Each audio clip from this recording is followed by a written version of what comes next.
সোণাজুৰিত বিয়া বাৰু ওলালে বুলিলে পালেঙিৰ মাক বাপেকহালৰ বুকুখন বেছিকৈ শুই লাগে। কাৰোবাৰ ঘৰত ৰভা দিয়া দেখিলে ভিতৰি ভিতৰি যেন মনটোৱে চেঙালুটি পাৰিবলৈ ধৰে। বিয়াৰ 10 বছৰৰ পিছত ৰকমৰ বেজ বেজালিয়ে গুণ নধৰাৰ অন্তত লাও খোৱাৰ গজে নোজাৰ পানী কাটি গা ধোৱাত ছোৱালীকৰ নুবুজিছিল। সেই বছৰ সোণাজুৰিত পালেং শাক বৰকৈ হোৱা বুলি বাপেকে বোলে এই নাম পালেঙিয়ে থক।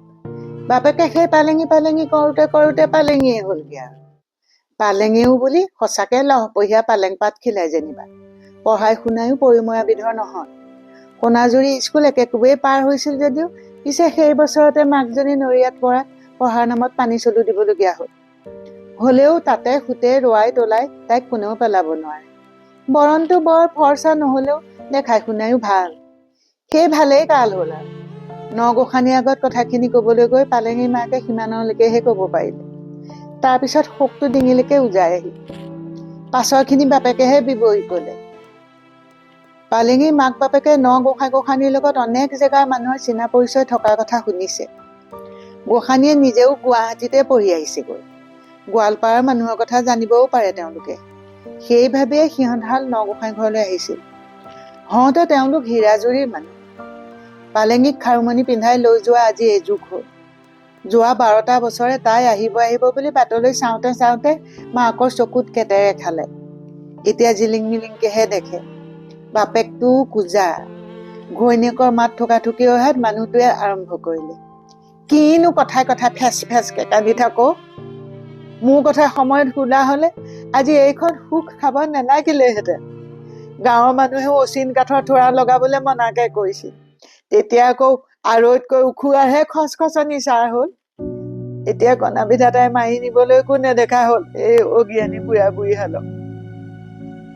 পালেঙিৰ প্ৰসংগটো সুৰুজপ্ৰভাই আগতেও মানুহৰ মুখত কিবা অলপ নুশুনা নহয়। আজি মাক বাপেক দুয়োৰে মুখৰ কথা মিলাই যিটো বুজিলেগৈ, ছোৱালীজনীয়ে চহৰত চিলাই মেচিনত ফুল তুলিবলৈ শিকিবলৈ গৈছিল। ভৰালী কাটিং এণ্ড এম্ব্ৰইডাৰী বোলা চেণ্টাৰটো এতিয়াও আছে। তাতে কাম কৰা নে কোনোবা এটাৰ লগত তাইৰ চিনা পৰিচয় অলপ বেছিকৈয়ে বাঢ়িল। সি ঘৰলৈকো আহিবলৈ ল'লে। গোৱালপাৰাত ঘৰ হেনো। মাত কথাবোৰ হেনো কিবা বঙলোৱা ধৰণৰ আছিল। লাহে লাহে তাৰ হাৱভাৱত পালেঙিৰ মাক বাপেকহে নালাগে, ওচৰ চুবুৰীয়াও হওঁগৈ। সি পালেঙিক বিয়া কৰাব খোজাতহে তেওঁলোকে কথা দলৈকে সিপোৱা কথাটো টং কৰিলে। মাকে পিছে ছোৱালী অজান্তি মুলুকলৈ দিবলৈ অমান্তি হোৱাত সি তাৰ মাক বাপেক ভাই ককাই কোনো নোহোৱাৰ গতিকে ইয়াতে থাকিব বুলি কোৱাত পালেঙিৰ বাহিৰে অন্য সতি সন্ততি নথকা মাক বাপেকে হাততে সৰগ ঢুকি পোৱা হেন হ'ল। এদিন তাৰে নিচিনা বঙলোৱা মাত কথাৰ আৰু 2-3টা মানুহ লৈ আহি সি তাৰ মোমায়েক দদায়েক বুলি চিনাকি কৰি দিলে। সপ্তাহ 10 দিন গাঁৱত আলহী খোৱাৰ পাছত সিহঁতি থাকোতেই গাঁৱৰ 4জন ভকত মাতি পালেঙিক খাৰুমণি পিন্ধোৱা হ'ল। মাহটো আছিল ভাদ মাহ। গাঁৱৰ মানুহো নামঘৰত ব্যস্ত। পিছত হেনো আলহীকেইটাই কামৰ ছুটি নেপায়। সেইকাৰণে তেতিয়া তেনেকৈ লৰালৰিকৈ কামটো সামৰি থৈ পিছত আহিন বা আঘোণত পানীকলহ ঢালি ৰাইজক মাতি নিয়ম কৰাৰ বন্দবস্ত কৰা হ'ল। পিছে তাৰ পিছতে ল'ৰাটোৱে হেনো দদায়েক মোমাইহঁতৰ লগত লৈ পালেঙিক তাৰ জনমৰ গাঁওখন দেখুৱাই আনিবগৈ খুজিলে। পালেঙিৰ ঘৰত আৰু ওচৰ চুবুৰীয়াও একেবাৰে হোমঠোলা পুৰি লৈ যাবলৈ কৈছিল। সি পিছে জেঠ ধৰাত আহিনৰ 1 তাৰিখতে ঘূৰি অহাৰ বন্দবস্তত বাকী মানুহকেইটাৰ লগতে সিহঁতালৈকো যাবলৈ দিয়া হ'ল। পিছে 1 আহিনত আৰু ক'ত? আজি 12 বছৰলৈকে এটাৰো দেখা দেখি নাই। প্ৰথম হেনো 1 আহিনত যাব নোৱাৰিম বুলি চিঠি পঠিয়াইছিল।